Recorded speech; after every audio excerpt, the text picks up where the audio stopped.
첫 번째 경기 헤타페 대 발렌시아 분석 시작해 보겠습니다. 헤타페는 16위지만 바르샤 원정 석패 이후 무패를 이어가고 있다. 그 기간 비아레알과 오사수나 등 쉽지 않은 팀을 연달아 상대했는데 특유의 수비력으로 쉽게 리드를 내주지 않고 있다. 막시모비치가 팀을 떠난 이후 중원의 전력 누수가 예상됐는데 아람바리가 완벽하게 공백을 메웠고 알드레테와 제넥, 리코의 최종 수비가 견고하다. 발렌시아는 리그 최하위 팀인 라스팔마스 상대로 홈 패배를 당하며 최하위로 내려갔다. 라리가에서 레알과 바르샤, 아틀레티코를 제외하면 빌바오와 비아레알, 세비야 등과 다음 티어를 형성하며 강팀으로 평가받았는데 최근 수년간은 좀처럼 부진에서 벗어나지 못하고 있다. 이 경기에는 팀 중원에서 가장 중요한 선수인 페페로가 징계로 나서지 못하는 전력 누수도 있다. 접전을 본다. 헤타페는 팀의 주포인 마요랄이 부상 중이기에 우체와 일드림 등이 최전방에 나설 것이다. 그러나 페페로의 이탈로 인해 원정에서 더 수비적으로 경기에 임할 발렌시아의 최종 수비를 쉽게 넘기 어려워 보인다. 발렌시아가 텐백을 불사하는 수비적 축구로 승점 1점을 챙길 것이다.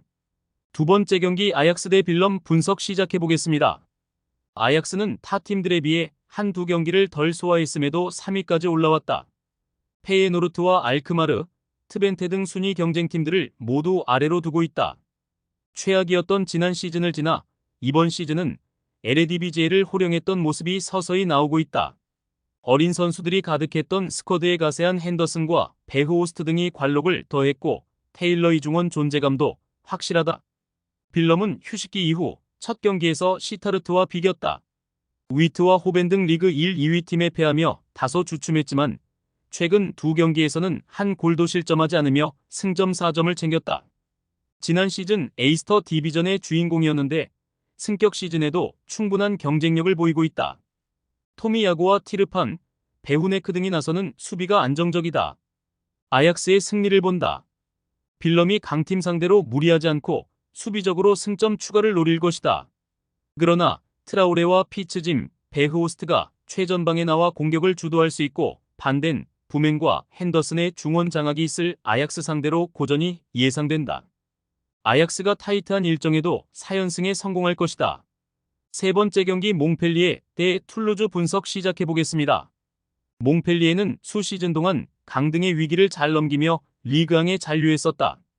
그러나 이번 시즌은 강등 위험이 갈수록 커지고 있다. 오세르 상대로 1승이 있긴 했지만 최근 3경기에서 11골을 실점하며 전패했고 최하위로 추락했다.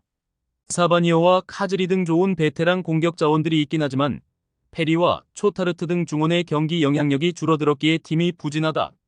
툴루즈 역시 몽펠리에 못지않게 부진하다. 승격 이후 첫 시즌 만에 컵 대회를 우승하며 리그에 새바람을 일으켰고 닭공으로 성적을 냈는데 팀을 떠난 선수들의 여파가 너무 크다. 아부크랄이 여전히 팀의 공격을 이끌고 있고 이제는 다소 잊혀진 선수가 된 조슈아 킹도 골을 넣고 있지만 닭공의 이미지는 없어졌다. 몽펠리에의 승리를 본다. 툴루즈는 달링가가 떠난 이후 최전방에서 확실하게 해결할 선수가 없다. 게다가 이 경기는 그들이 고전하는 원정이기도 하다. 사바니어와 아담스, 카즈리가 홈에서 공격적으로 경기에 임할 몽펠리에의 연패 탈출을 기대할 만하다. 네 번째 경기 오지시니스 대 AS 모나코 분석 시작해 보겠습니다. 니스는 최근 4경기 연속 무패를 달리고 있다. 생테티엔 상대로는 이번 시즌 리그왕 한 경기 최다인 8골을 터뜨리기도 했다. 단 무패의 기록이긴 하지만 승리가 한 경기인 건 아쉽다. 랑스와 파리 생제르맹 등 강팀을 연달아 만나긴 했는데 1승 추가에 그치며 중위권에서 치고 올라가지 못했다. 에반 게상이 잘해주고 있지만 확실한 킬러인 테렘 모피의 공백이 느껴진다. 모나코는 지난 라운드에서 릴과 비기며 파리의 1위 자리를 내줬다. 같은 무패로 승점 20점이지만 골득실에서 상대에 밀려있다. 그래도 태제가 퇴장당하며 수적 열세가 있었음을 감안하면 무승부도 나쁜 결과는 아니었다. 또 주중 챔스에서는 멀티골을 터뜨린 미나미노를 비롯해 아클리우체와 엠볼로 등의 골이 터지며 츠르베나를 완파했다. 모나코의 승리를 본다. 니스는 로사리오와 보우다우이 등이 팀을 떠난 울리언의 공백을 메우며 중원에서 경쟁력을 보여주고 있다. 그러나 자카리아와 카마라, 때로는 벤 세기르까지 중원에서 공격 전개를 하는 모나코 상대로 고전이 예상된다. 엠볼로와 디아타, 일레니케나 등이 공격을 주도할 모나코가 승리할 것이다. 다섯 번째 경기 스트라스부르 대 낭트 분석 시작해보겠습니다. 스트라스부르는 휴식기 이후 첫 경기에서 파리에 패했다.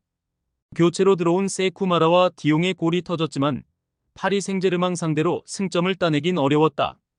그래도 마르세유와 릴, 랑스와 파리를 상대한 죽음의 4연전에서 1패만 당하며 시즌 초반 위기를 잘 넘겼고 이제 본격적인 순위 경쟁에 뛰어들 준비를 마쳤다. 홈에서 바코와 엠마누엘을 앞세워 상대 수비를 공략하려 할 것이다. 낭트는 시즌 출발이 좋았지만 최근 흐름이 아쉽다. 휴식기 이후 첫 경기에서 니스 상대로 승점을 따내긴 했지만 꽤나 길게 승리를 추가하지 못하고 있다. 모제스 시몬과 모하메드 등 리그 수준급 측면 공격수들을 보유했지만 기대만큼 경기 흐름에 균열을 일으키지 못했고 치리베아의 중원 경기력도 기복이 있다. 접전을 본다. 홈의 이점을 살릴 스트라스부르가 경기 내내 낭트를 몰아치며 승리를 따내려 할 것이다. 그러나 몰레와 치리베아 등 볼란치들이 최종 수비와 간격을 최대한 좁힐 것이고 카스텔레토가 수비 라인을 지휘할 낭트가 쉽게 상대에게 무너지지 않고 경기를 운영할 수 있다. 두 팀이 승점을 나눠 가질 것이다. 여섯 번째 경기 아스날 대 리버풀 분석 시작해보겠습니다. 아스날은 살리바의 퇴장이 있었던 본머스 원정을 패하며 시즌 첫 패배를 당했다.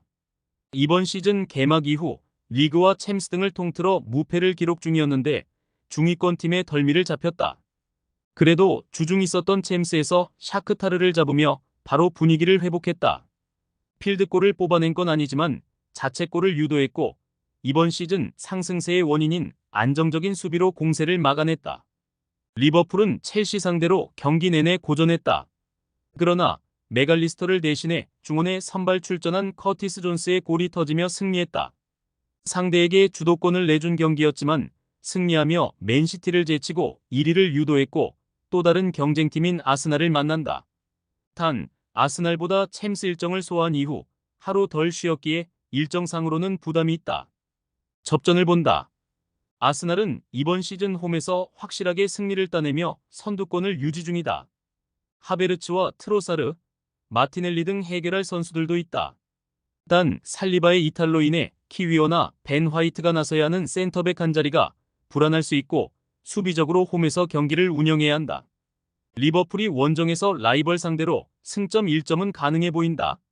최종 조합은 영상 아래 고정 댓글로 말 걸어주시면 오늘 정보방에서 무료로 공유해드립니다. 제발 손해보면서 토토하지 말고 다같이 웃으면서 즐겁게 베팅합시다. 함께 하실 분들은 부담 갖지 마시고 편하게 말 걸어주세요.